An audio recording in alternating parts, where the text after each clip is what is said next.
Hi, this is Sean, and this is my calculator with Google and Facebook login. As you can see, I put two blanks for two number inputs, and the first blank is especially for degree input. So right now I can show you how my app works.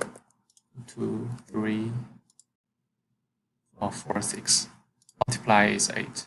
Subtract is -2. And if I want to do sine 30-degree, this should be 0.5 cosine divide, and tangent is 30. For the degree calculation is only focus on the first blank input. So for my Facebook login,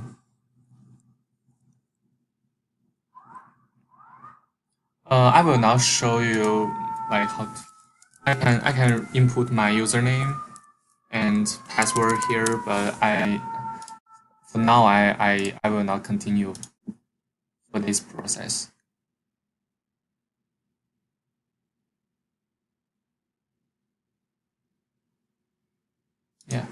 In this blank I can continue Google sign in.